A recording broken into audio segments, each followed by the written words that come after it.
Welcome to Crosby's Crew.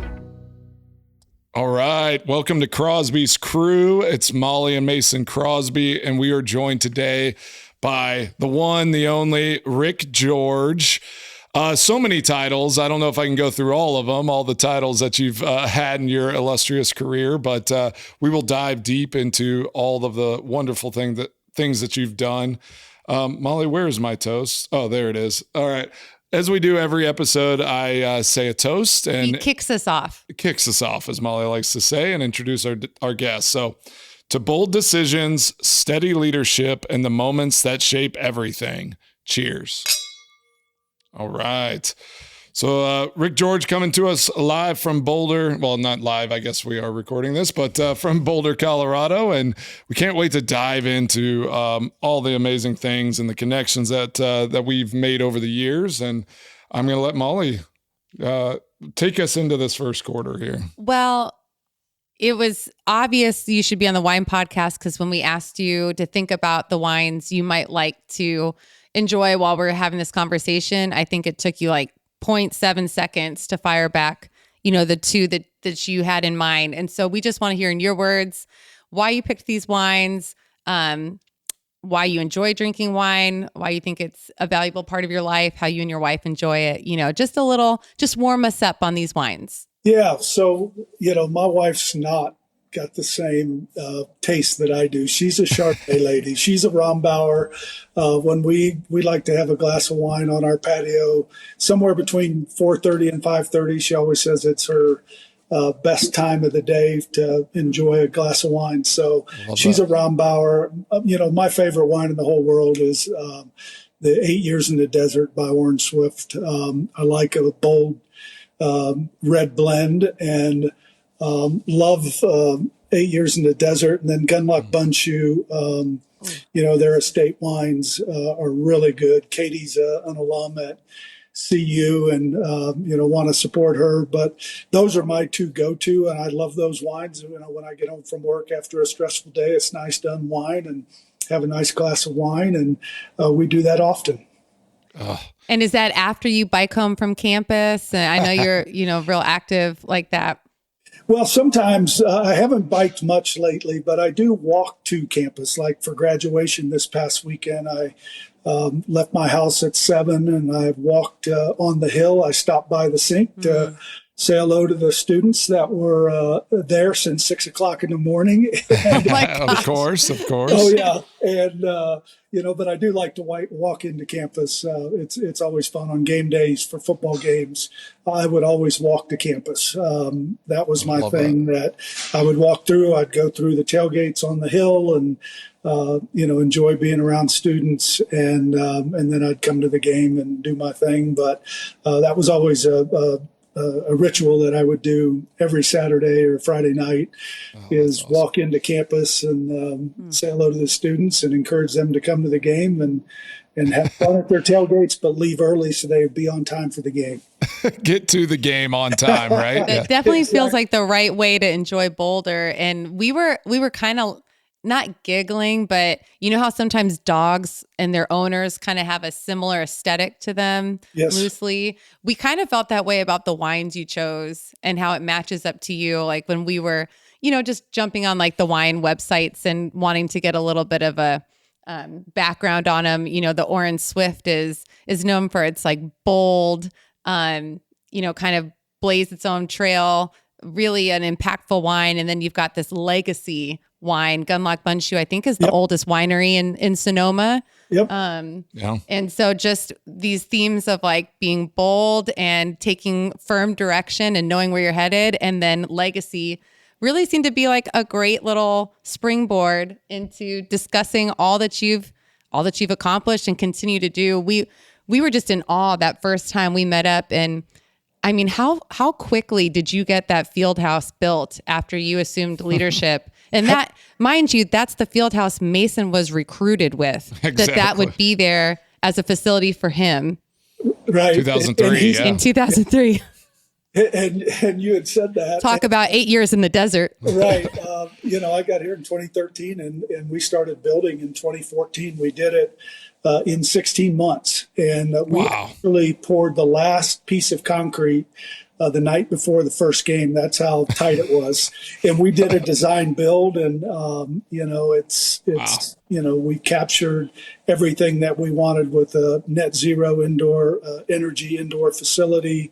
That's fantastic. Mason's pictures up in there inside that facility. It's a beautiful place. This really kind of brought us together. It created a great culture for us, and having all of us under one roof, because I know Mason would remember, the Dow Ward Center was great. We built that in 91 when I was here with McCartney. We finished that as I was leaving after we won the national championship, and then to come back and to renovate that. We did it in a short time frame, but it was necessary and needed, and it's really helped the growth of all of our sports programs.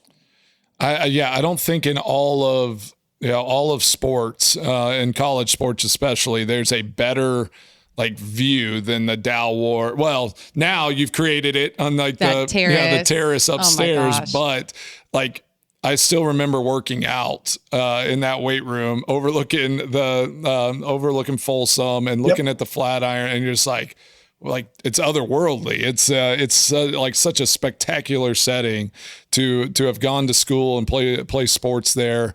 And you've led the way with that so amazingly. But I know Molly has a long list of things, so I don't want to go too deep. I have touch points, and I'm excited to just let this conversation go where it's going to go. But what's interesting to me was finding out how many overlaps you and Mason had almost as points of contact, whether it be your time spent in Texas, the fact that you were part of that national championship program.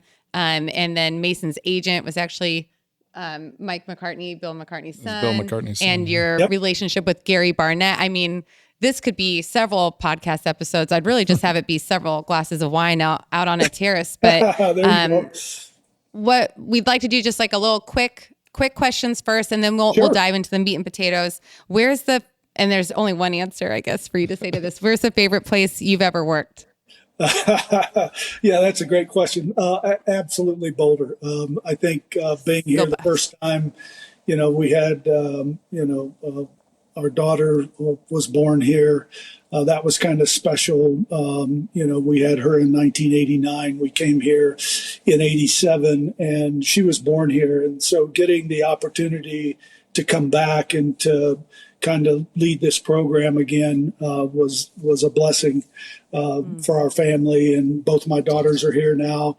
My two granddaughters, Harper and Maddie, are 10 and 13. And to see them grow up in here, this is the only home they've known at this That's point. Amazing. And to kind of go full circle and then finish your career here has been, like I said, it's been a blessing. I love Colorado.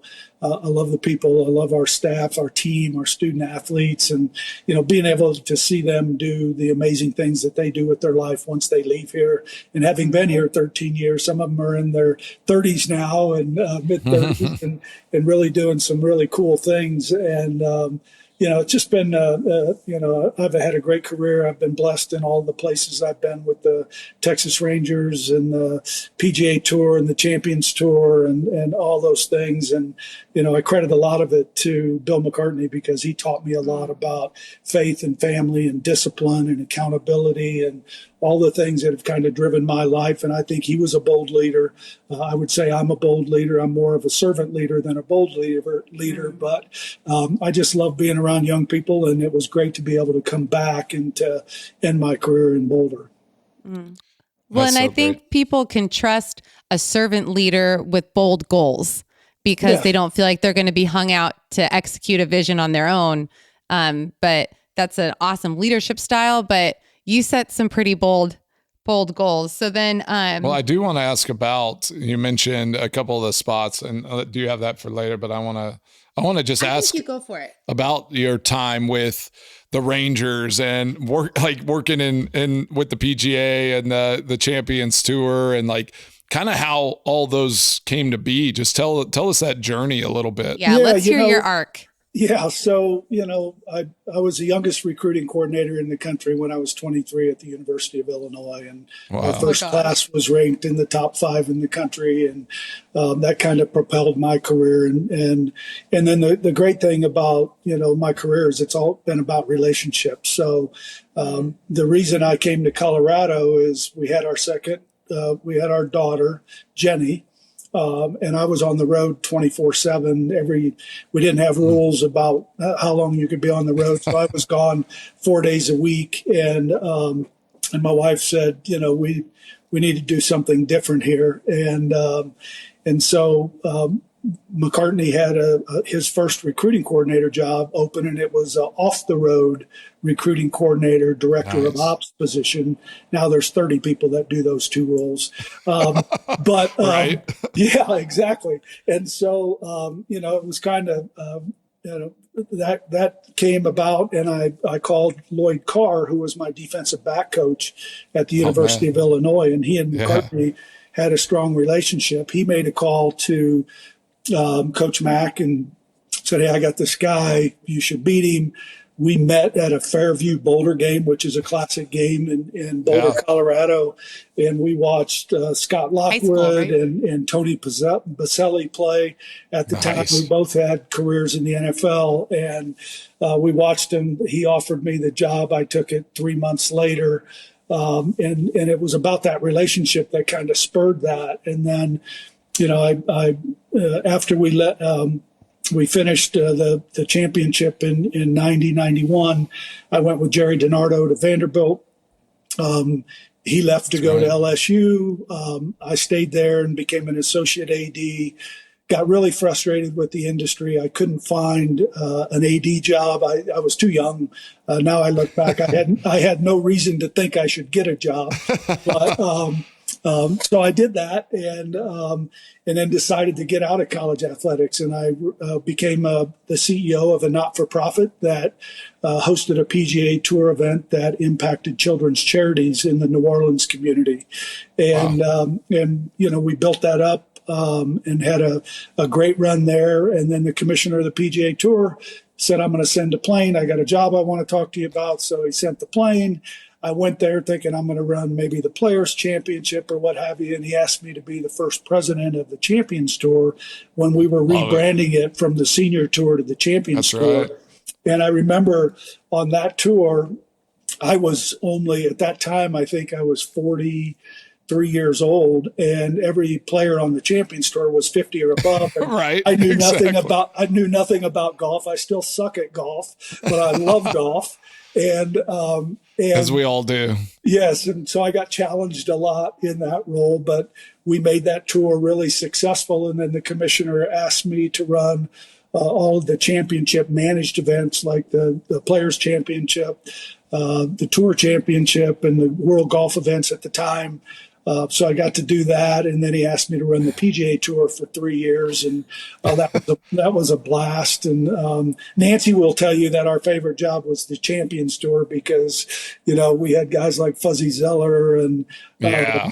Ben Crenshaw and those guys. Just a lot of fun to be around. Oh, And so awesome. we had so many great stories to be in that, but I got to run the PGA Tour, and that was a blast. And then the Well, Rangers. they rarely go to like bad locations. I mean, it's like there's not a bad spot to go to a golf tournament. It's it's usually beautiful, good time of year. They chase the nice weather, so you're just chasing all the good stuff there. Yeah, Nancy's birthdays were in January, so we would always spend 9 years in a row her birthday in Kapalua or Oh. the Sony man. Invitational or something like that. And Yeah, she's like, "Why are you quitting this job? Why are you doing something else? Just stay Yeah, with this forever." yeah, but then the Rangers came calling, and we had family in Dallas, and we're really fortunate to get that role. And we went my first year, we went to the World Series in 2010, got beaten 5 by the Giants, and then in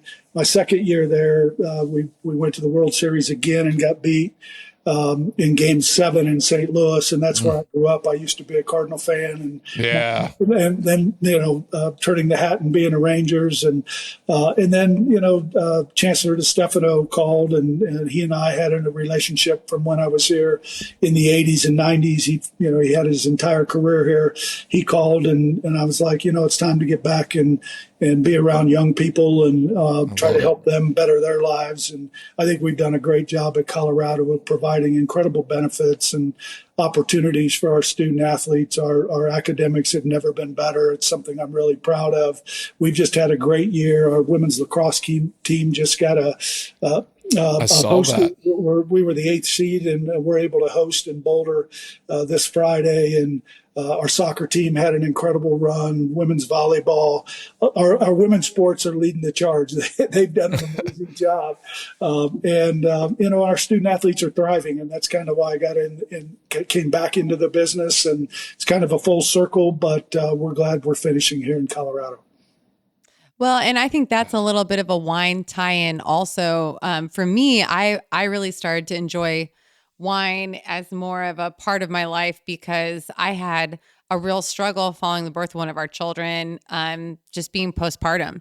And I didn't realize that postpartum could be worrying too much about what could go wrong. And I saw a doctor actually in Colorado, and he was like, look, you can, have this pill or you can have a glass of wine at night. And so I obviously chose the latter and kind of ran with it.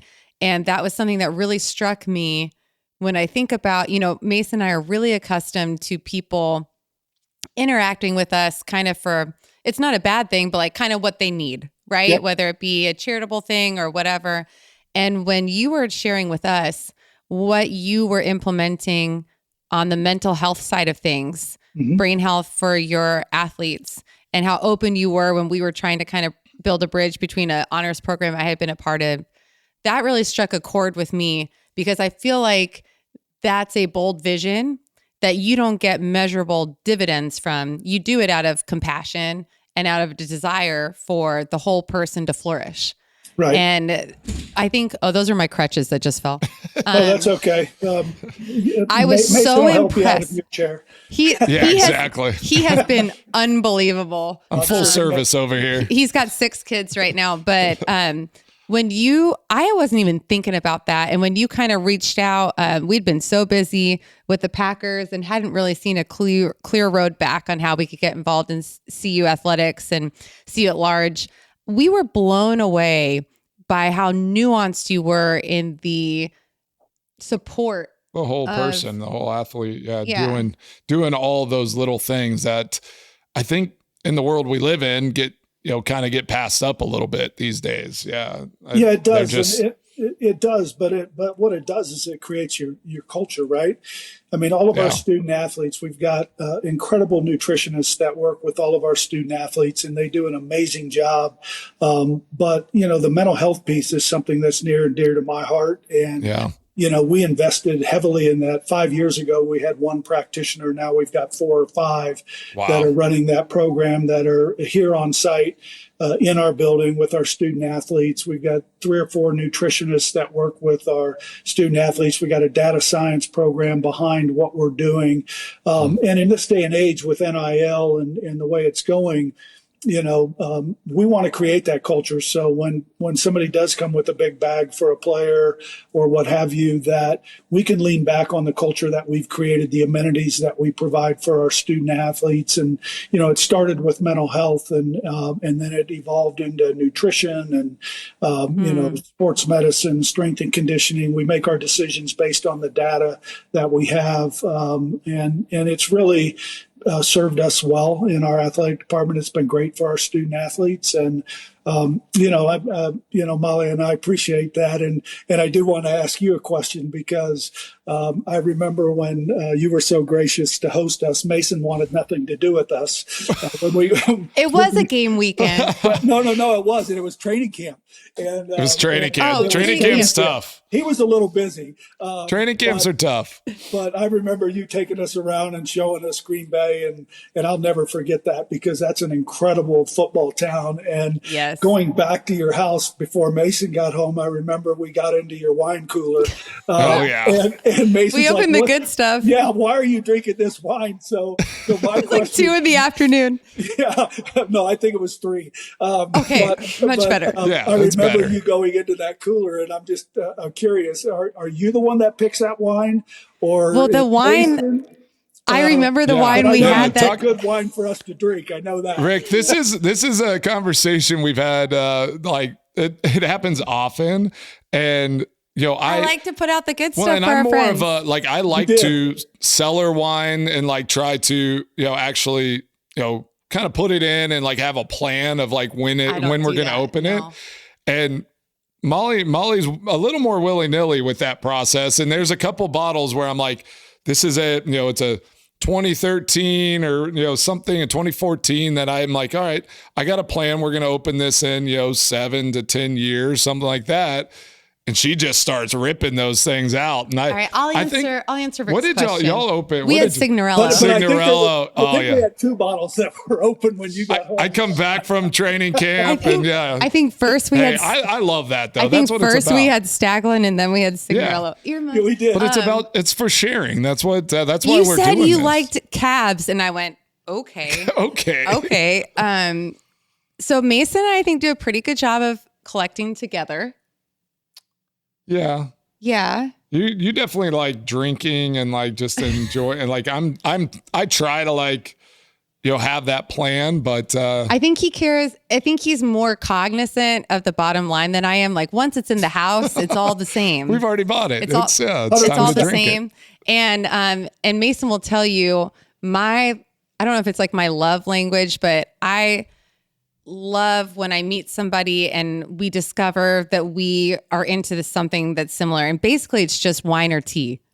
Wine or tea. Wine or tea. If you're into either of those Used to things, be tennis, but now the injuries kind of limited that. Yeah. That's so rude, Mason. But it is rude. And I will tell you I can't believe you said that. He did, but that's okay. You guys are good for now. Exactly. It's good. For now. Anyway, I think I've built some. We don't believe in credits in our house, but I do think my credit score has gone pretty high here the last other month. day I asked him to shave my legs. Taking care of her, but my favorite bottle of wine, red wine in the whole world is the 2016 Silver Oak.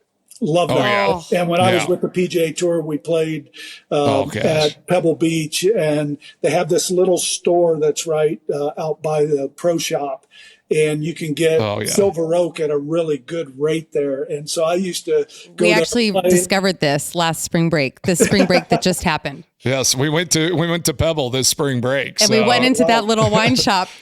Yeah, and they got the great Silver Oak, but 2016 is the favorite bottle that I've ever had of Silver Oak, and I love that wine. It's just smooth and it's crisp, and it's just it just warms your heart and it kind of relaxes you a little bit, right? I love it. That's what it's about, and then sharing it with others. Yeah. Yeah.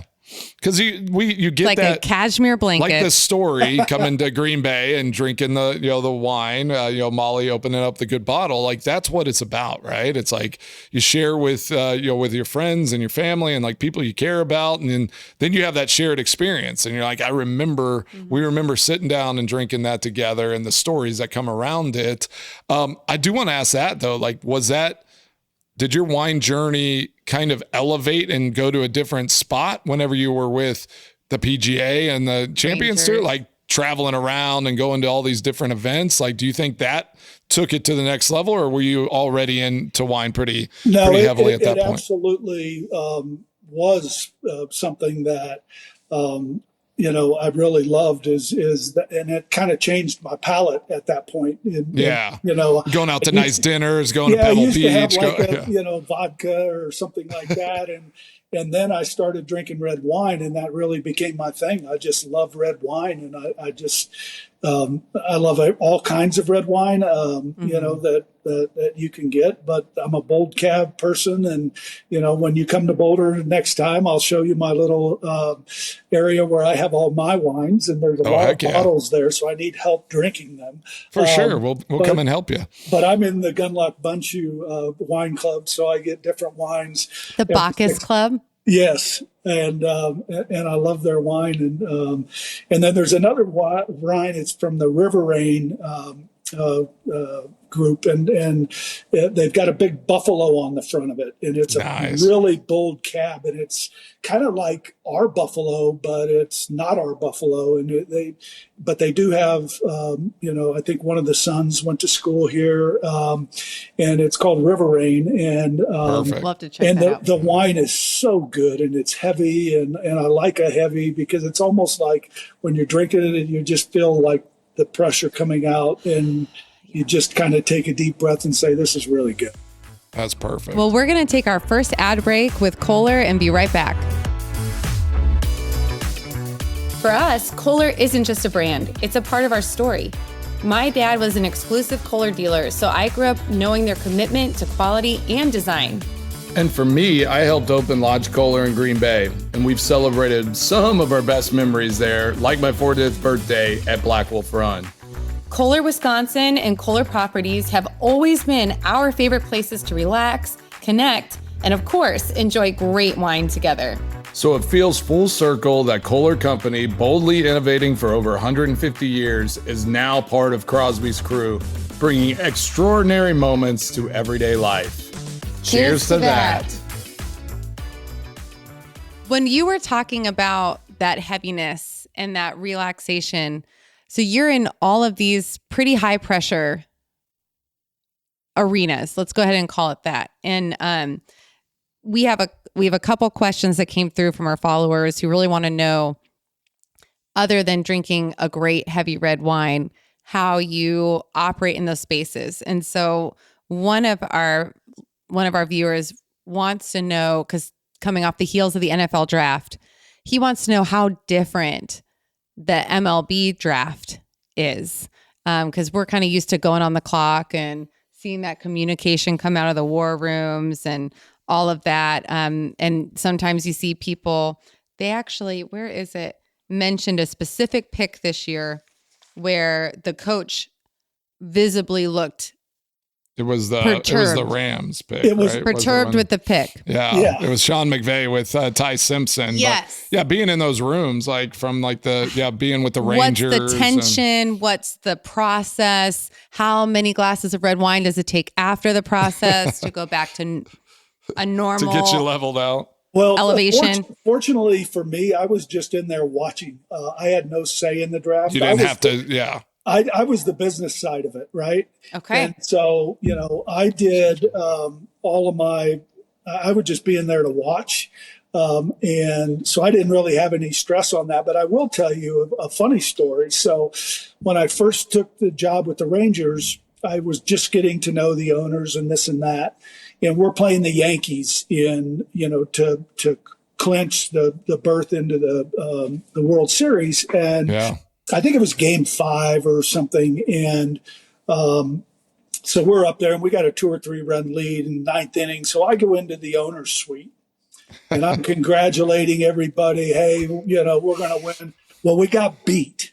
Yeah. Oh, no. So the next night or the night after that, we're playing game 6, I think it is, in Texas, and same thing happens. We got like a 5-run lead, And they're superstitious there in yeah. baseball, So more so than most sports. we got like a 5-run lead. So I'm like, I'm not going in there until there's 2 outs, and I know we're going to win this thing. So I walk into the suite, the owner's suite, and there's nobody there.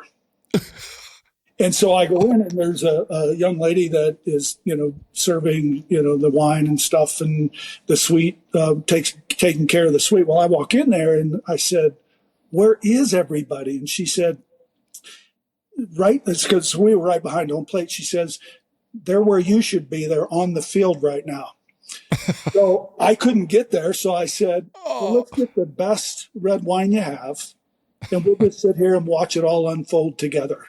Nice. So it was just me and the suite, the person that was taking care of the suite, and we watched and we had a glass of wine because that was. You couldn't make it down to the field. Oh. I didn't make it down to the field. Oh my gosh. So yeah, that was another red wine story there. But we had a nice glass, a bottle of red wine, and watched everybody else celebrate. And then the following year we played again, and so I knew the procedure. Exactly. I knew the procedure, so I handled. You were down there waiting for him. Now, I'm not gonna ask you to pick a favorite child, but can you pick a favorite season or a favorite team that you were ever part of? Oh gosh, I mean that '90 team was really special. The national championship. And if you think of the story behind that is in 1989. A lot of people will say that was our best team because they were undefeated, but we got beaten in the Orange Bowl by Notre Dame. And that was the year that Sal Anessi died. So Sal was a great quarterback, and he had inoperable stomach cancer, and he passed away in the middle of the season. And there were just so many special moments from that, but we didn't get the job done. And then we go to the 90 season, and we start out 1-1-1, and that was the fifth down year. So there was some intervention, right?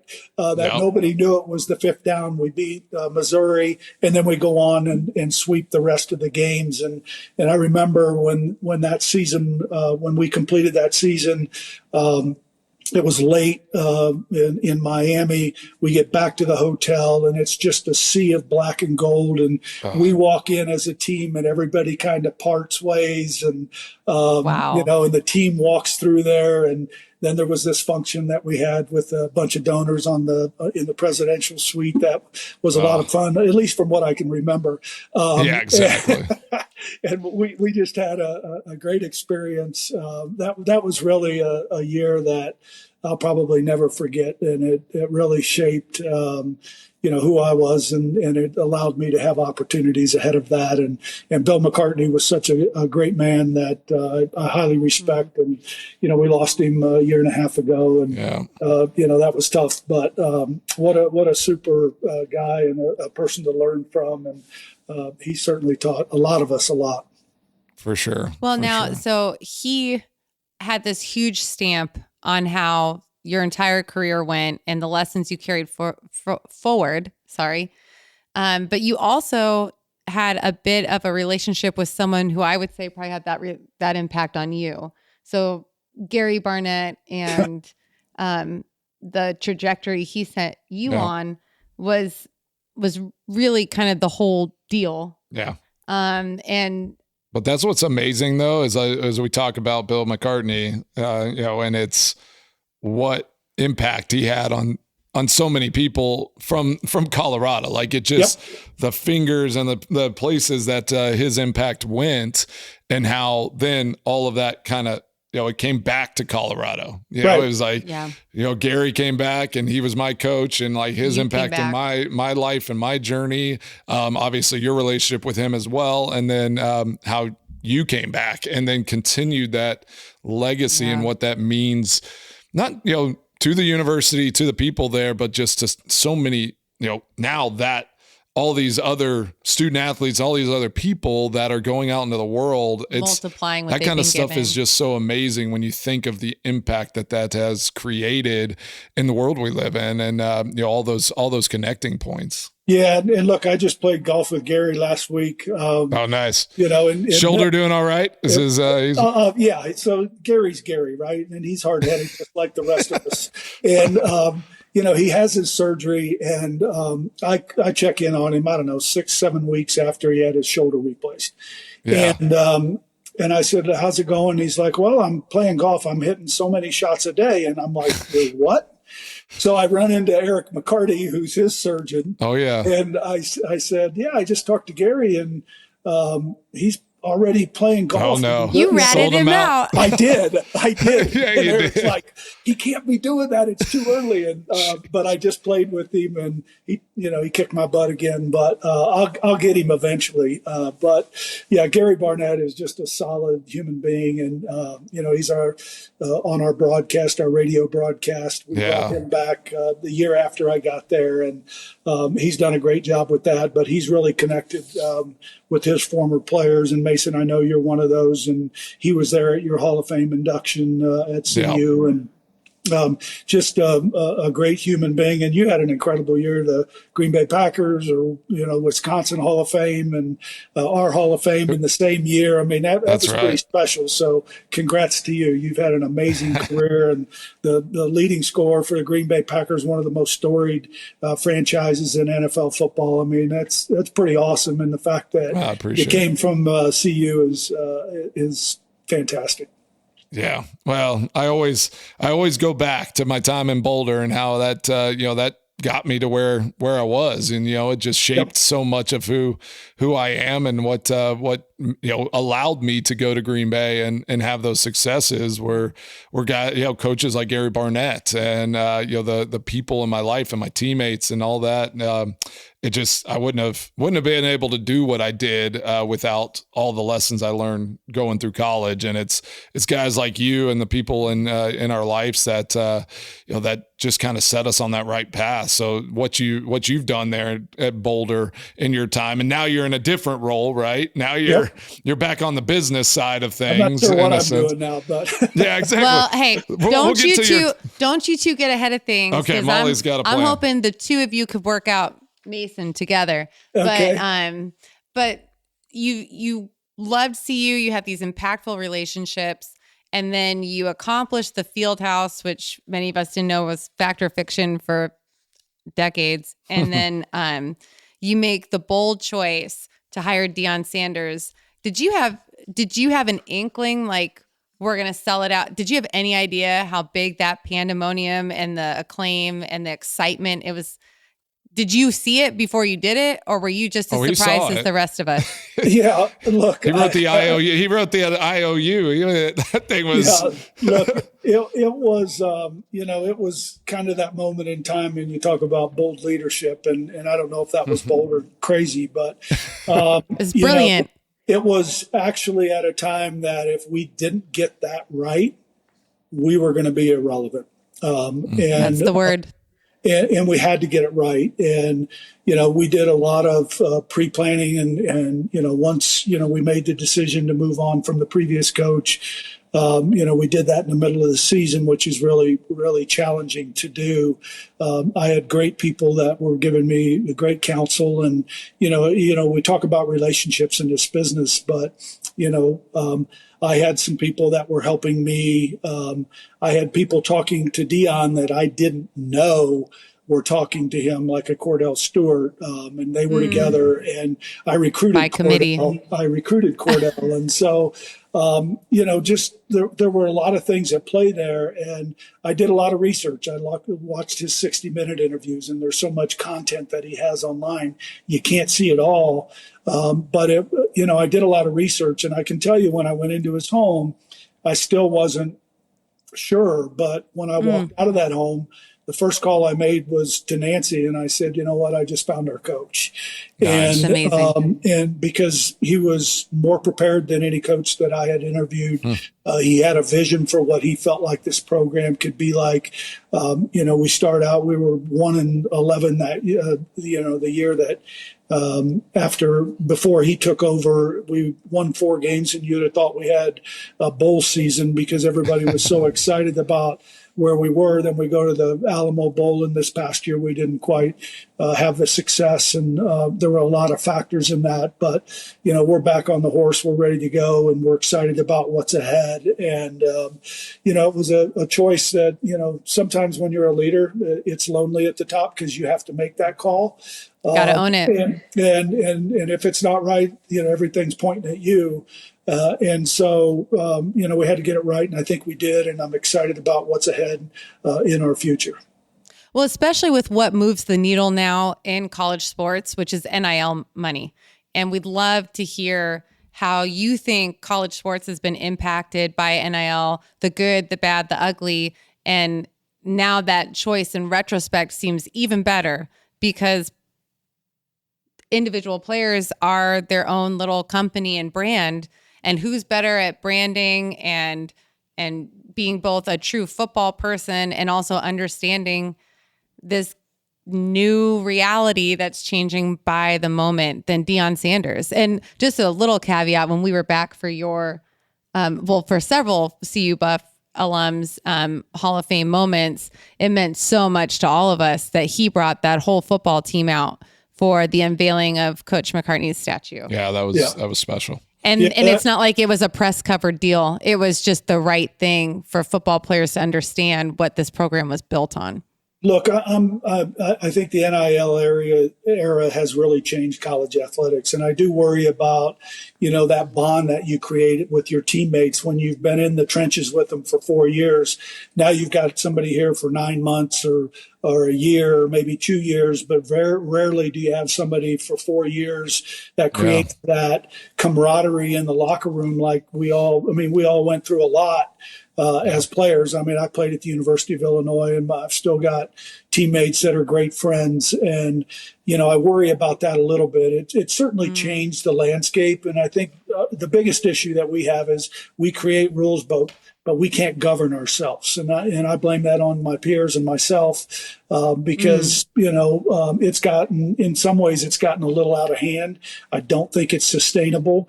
I think we do need be able to make our own rules, be able to enforce our own rules without an attorney general filing a temporary restraining order on everything that we do. And we've got to fix it. And, we just had a Fiesta Summit last week in Phoenix with some other ADs and coaches. And, we've got to get smart people around the table to kind of fix it. I think players should be able to earn NIL and should revenue share, but it has to be done in a consistent manner where everybody's playing by the same rules. And look, college athletics has never been an even playing field. When you got when you've got a 100,000 seat football stadium versus 51,000, that revenue just in itself is significantly different. But we've always been able to have teams that kind of like the Cinderella stories in the NCAA men's basketball tournament. You've always had teams that have come up, and I worry about what that looks like in the next 5 years, because there will be another change in college athletics, in my opinion, in the next 5 years. And let's be honest, that change has been driven by TV. Yes. And, streaming. When Texas and Oklahoma left, the Big 12 to go to the SEC, why did that happen? Well, it was a round of TV negotiations for the SEC media rights. To be able to get a market like Dallas that you can put into your portfolio, it drives up the value of your conference. Right. And when you saw UCLA and USC leave, you have a top three market in the country, then they left. And so a lot of that's been driven by that. I mean, in college athletics and college football has never been more popular, but we have to be careful about having 5 teams over here and the rest of us over here. Yeah. And we've got to make sure that we're still playing by the same rules, that we have the same, it's never going to be the same resources, but at least we know, that, this college football playoff now may go to 24 teams. And so you will see some teams in there that I think will have that Cinderella story that I think will be good for college athletics. But, NIL's been good and it's been bad and it's been okay. And you say the good, the bad, and the ugly, and I think there's all 3 of those involved in that. Yeah, because it is kind of unfair to maybe have such asymmetrical profiting off of specifically someone's name and likeness. Well, we talked about so you've come on my radio show and discussed this because I love this topic and I talk about it all the time. And we were talking about around the NCAA tournament, and the new age Cinderella story in the NIL era might be the Texas this year, or like a team that didn't have a great regular season, but they have the money, they have the story, and like they're just seated low, and then they go and make a run. Or Correct. It's a team. It's not going to be the mid-major, like a small conference team that that shocks the world. It's going to be a team that we're going to just be like, well, the Cinderella story was the major conference team that that we just didn't expect, right. Just because they have the money, they have the players, they just maybe underperformed throughout the course of a season.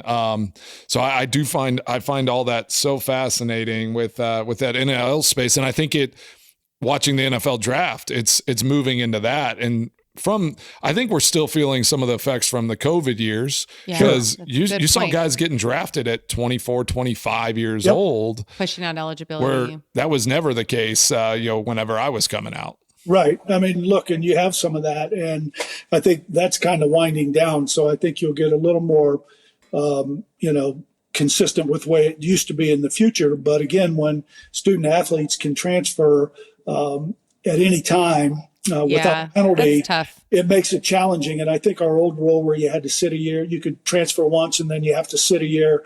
I think that was a good rule, because, I mean, we got to remember that a lot of these young men and women that are playing in college athletics today, the next 40 years is really important for them. Yeah. And 1 or 2% of your athletes are going pro. So let's don't fixate ourselves on the 1 to 2%. We need to fixate ourselves on the 98% and making sure that they have a pathway to success in life once they leave college athletics. And we can't lose sight of that.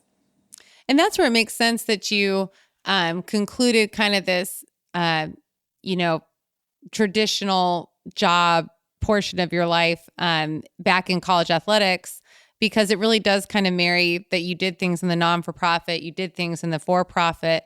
It is a very big business, but it is a business that you're trying to build scaffolding for the future. Just like a great wine can age well. Yep. That's what you're trying to do with these student athletes. And I like how you describe that. The picture I'm getting as I try and understand all of it is I wouldn't enjoy watching basketball if one team had one 3-point line and the other team had another. We just need it so that when they're on the court, everybody's playing the same game. Yeah. Go ahead.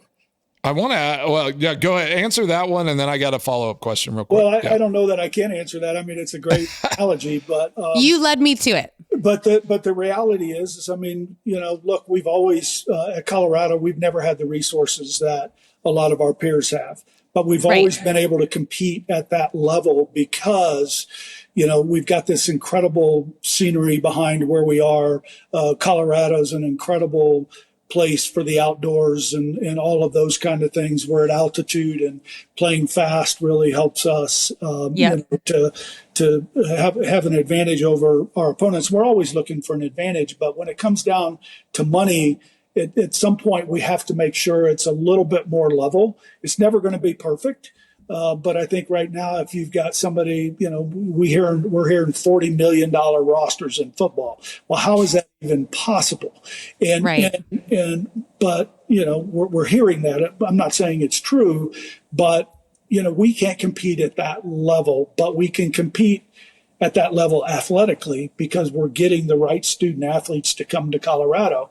And there's only so many spots that each team has. So while the 3-point line may be a little bit different, at least a little closer. We got to keep them closer together. And we've got to do a good job at Colorado of, one is revenue sharing at the highest level, which we are, and then finding the above the cap deals that allow our student athletes to generate more revenue based on their name, image, and likeness. So we're focused on that, and we've got a great new young AD here, Fernando Lovo. He's got incredible ideas and energy, and I think he's going to be able to build on this at an even higher level than we are today. Yeah, because Rick, you're technically retired, right? Well, I'm never going to be retired. Yeah, exactly. I don't even know what that means, but that's exactly when everyone's like, "Oh, how's retirement go?" I'm like, "Dude, I stopped playing professional football." Like, I think. Okay, so this is a good place. We're gonna have our final ad break with Perlick, and we're gonna come back. We're gonna discuss next phases for both of you. I'm hoping we can figure some things out. I got a question for Mason. I know I've asked you one, but I got a question. You got mine. All right, I love it. One of the best things about this podcast is how it connects our love of wine with the people and companies who share that passion. Like Perlick Refrigeration. We first crossed paths through Mason's work with Sartori Cheese and Make-A-Wish, where Mason met Jeff Schwager, who's now on Perlick's board and an investor in one of our favorite Napa wineries, Ovid. Perlick has been setting the standard for wine storage for over a century, and their wine refrigeration is second to none because great wine deserves perfect care. We're proud to have Perlick as part of Crosby's crew, keeping our wine at the perfect temp. from the first pour to the last drop. So we're back from our ad break with Perlick, and I know full well, knowing you, we've got our production assistant here. Go ahead, bud. You can plug that in. Nolan had his first AP exam. It's on the other side. You're smart. Now, Nolan's in like 8th or 9th grade now, right? He's a freshman, yes. Yes. He's got a varsity soccer game tonight. They're in district playoffs, and let's go. We are trying to. He was in here. Maybe we shouldn't put this on the air, but he opened up all the wine, and we're trying to kind of bring him. He's our assistant. He helps clean our space and do all, like, we put him to work. So put it in an IRA. But it's well, before we get to what we're doing with the rest of our life, I just wanted to ask, obviously, as you've stepped away from the AD, role there at Colorado, though, but what do you think of this? I don't know if it's official, but they're in like final talks, and I think it's Big 12 is this private, the venture capitalist group, putting an influx of capital towards all these teams. I think I saw it was a $30 million like credit line for like per team, and then putting like 12 to 13 million towards the league office. Is that something that like looks like it might happen, and like is probably going to happen more and more as we talk about these $40 million rosters potentially for these football teams? Yeah, look, I mean, but again, if you're working with private equity, they want a 2 or 3 strings attached. They want to be able to generate that revenue that allows them to. They're not investing just because they love it. They want to. They're not charitable. That they want to make money off of it, and I get that. And so I think everybody's trying to figure out how do we do this. And I still think there's a lot to be done and a lot to be said about that. And I think, 3 or 4 years from now, we'll look back and say, okay, well, so this school did this one did that. And you saw Utah kind of break out, and they're doing a new project there that I think is going to be interesting to see how that unfolds. And I love Mark Harlan. He's a good man and good friend. And I know he's doing what's right for their program. And I think everybody's got to look creatively to the future and what that vision looks like, and how am I going to get to that vision with the resources I had, and what do I need to gain to be able to do the things that we want to do that we can compete every year for a Big 12 championship, and then certainly a national championship somewhere in the future. Well, and the trickiest part of all of that, you and I and Mason were talking beforehand about getting into, our new house setups and all of that, is it's basically impossible to achieve what you haven't defined. And you have to have a vision of what you're trying to do, and then be able to kind of, plot out or break down what it is between where you're trying to go and where you are. And what I see in this next phase for both of you, Mason can give you some tips on, being without a boss. But you don't think I have a boss? She's sitting right next to you, buddy. Exactly. I mean, Rick and I were thinking the same thing. I don't have a boss. That's cute, guys. That's really cute. But it's true. It's not knowing the two of you. It's less of you've stopped working and more of you've stopped reporting, maybe to the people, the teams, the entities that have directed your schedule. And I know that you've done an incredible job spending time with Nancy and you and around your kids and your grandkids, that your day job never got in the way of your primary mission of being a husband and father and grandfather. But what are you most looking forward to operating primarily on your own time frames? Like I know you came into Colorado with some clear objectives of what you needed to do to position Colorado to continue on and be current where they need to be. Do you have kind of that same vision for your next steps, or is it more open? Yeah, look, I mean, who knows what the future is going to hold, right? And I'm certainly going to be involved in athletics in some way, whether it's at Colorado or someplace else. And I hope, I'm here for another year or so. But my focus is really going to be on family. As we get older. I wished I would have had more time with my kids. I was one of those young guys that thought he was going to rule the world, and I needed to focus on my career and all those kind of things. And I regret some of that, but I'm going to make sure that I don't lose that with my granddaughter. So I told them I'm going to buy a Sprinter van. I'm going to go to every contest that they have and see them play because I love my two granddaughters. I love my two daughters. And, but I didn't give them everything I had when they were young because I was gone a lot. I traveled a lot. And I regret that, but I don't want to miss that with my granddaughters, Harper and Maddie. And so I was at my granddaughter is going to be an Olympian in flag football. She's 10. I love it. She's 10 and she loves it, and she plays for her Catholic school team, and then That's my granddaughter Harper, who's 13, is really into volleyball and soccer, and awesome. So I plan to watch them a lot, but spend more time with Nancy and Jenny and Christy, and just do things together as a family that maybe we haven't been able to do. And trust me, being in pro sports and college sports, we've been to World Series, we've done amazing things, gone to bowl games, and so we've done a lot as a family. But to have that downtime to spend a week or two on the beach and do things just like those that. Quiet moments, right? That's right. It is. Yeah. Well, it sounds like you've done a lot of self-scouting, but I will say, for whatever deficiencies you felt were there, your whole family moved right back to where you were. It seems like a lot went a lot right too. Yeah. And we can tell you all about the van.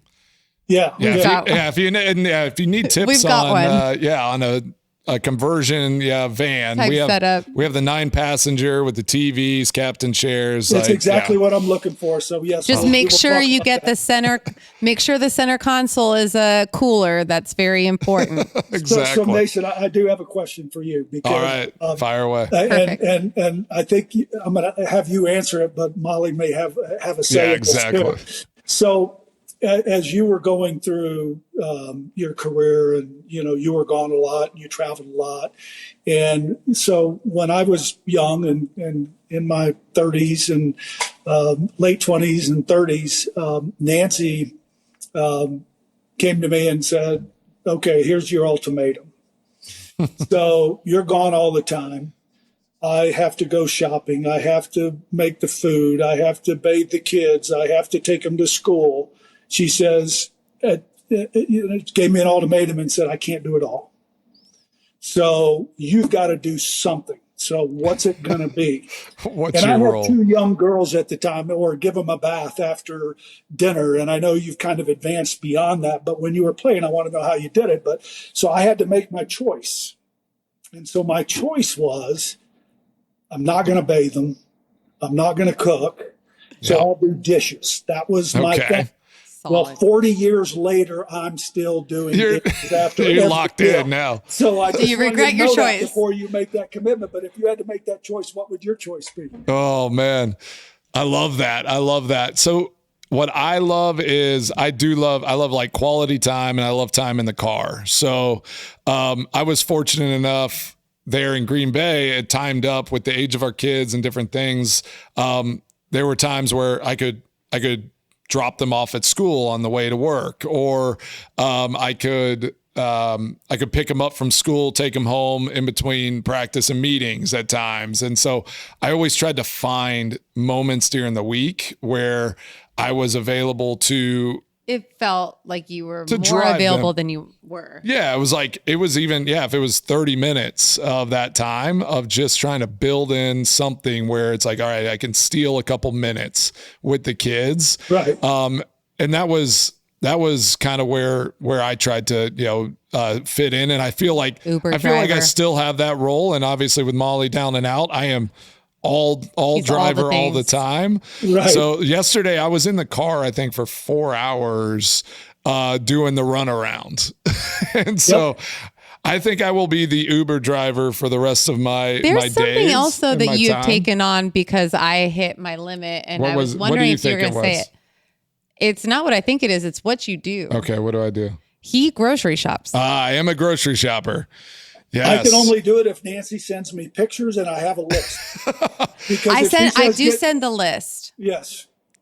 But So I do like going to the grocery store. That is a good one. Like I've always done that, and it's like, yeah, on my way home from the stadium, it'd be like, hey, can I run to the store?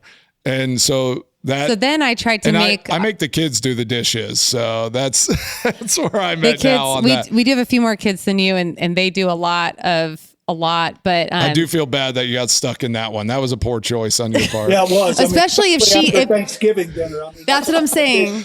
She's just like, oh, I'm like, done. if you're Your cooking turn. and doing dishes, that's one thing. But if you can just burn it and leave it, I mean, that's tough. But I will tell you this though, where it's evolved is it's now therapy for me to do dishes, and so I can go there. I can have a glass of wine, and I can do the dishes. And then when anybody comes into the kitchen, I'm like, this is my space right now. So stay out of here. I'm going to do the dishes. Don't talk to me. Just let me do my thing. Right, so are you going to write a book about how dishwashing is meditation, or like dishwashing as a safe space? Yeah, safe space. Yeah. Find your safe spaces. Yeah.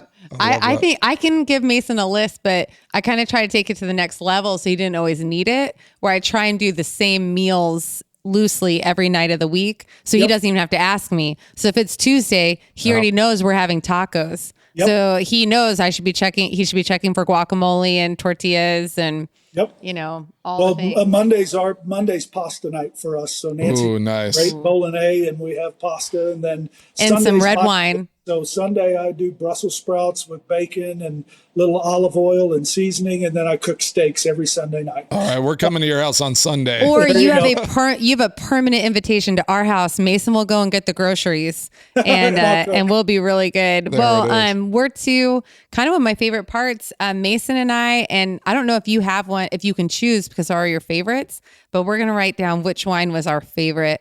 And I just broke my pen. That's really unfortunate. I got this. It's tough I'm to a say CU grad. I mean, we have figure two this really out. good ones. So I mean, Your favorite today. What are you gonna have with dinner tonight? We do our pasta on Wednesdays, by the way. Oh, and it's Cinco de Mayo. Perfect for Taco Tuesday. Yes, it is. There we go. I know. Whenever Cinco de Mayo falls on Tuesday, it works out for everybody. Oh, did you make a pick for the Derby? Did you have a horse you were following? Yes, and it finished second. That does me no good. You didn't not a first place or show on that one. It was you're not first, you're last. I bet exactas, so that's what I do.